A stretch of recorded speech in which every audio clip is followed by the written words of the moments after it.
Diqqat, ogoh bo'ling. O'zbekistonda 30-maydan 2-iyungacha kutilayotgan ob-havo prognozlari e'lon qilindi. Barcha tezda xabardor bo'lsin. Assalomu alaykum hurmatli tomoshabinlar. Ushbu ma'lumotdan to'liqroq xabardor bo'lish uchun video ostidagi like tugmachasini bosib kanalimizga obuna bo'ling. Siz bu orqali bizni kichik mehnatimizni qadrlagan bo'lasiz. Barchangizdan Alloh taolo rozi bo'lsin.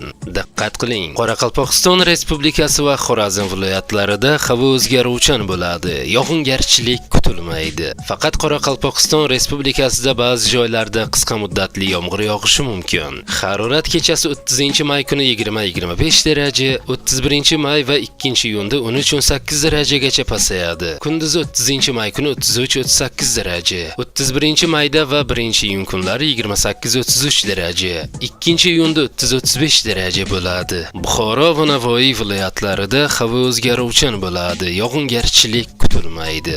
Harorat kechasi 30-may kuni va 2-iyunda 18-23 daraja, 31-may kuni va 1-iyunda 20-25 daraja, kunduzi 30-31-may kunlari 34-39 daraja, 1-2-iyun kunlari 28-33 daraja bo'ladi. Toshkent, Samarqand, Jizzax va Sirdaryo viloyatlarida havo o'zgaruvchan bo'ladi. Yog'ingarchiliklar kutilmaydi. Harorat 30-31-may kunlari kechasi 18-23 daraja, kunduzi 33-38 daraja, 1-2-iyun kunlari kechasi 20-25 daraja, kunduzi 30-35 daraja bo'ladi. Qashqadaryo va Surxondaryo viloyatlarida havo o'zgaruvchan bo'ladi. Yog'ingarchiliklar kutilmaydi. Harorat kechasi 20-25 daraja, kunduzi 30-31-may kunlari 35-40 daraja, 1-2-iyun kunlari 33-38 daraja bo'ladi.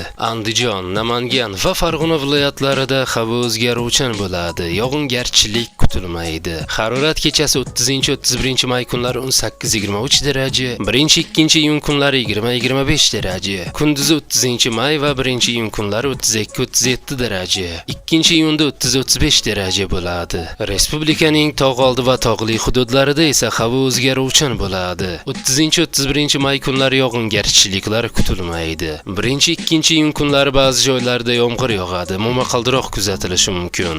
Ayrim joylarda do'l yog'ishi mumkin. Harorat kechasi 12-7 daraja, kunduzi 30-may va 1-iyunda 25-30 daraja, 2-iyunda 22-27 daraja bo'ladi, deyiladi xabarda. Hurmatli tomoshabinlar, videorolik ostiga bir donadan like bosib, kanalimizga obuna bo'lib qo'yishlikni unutmang.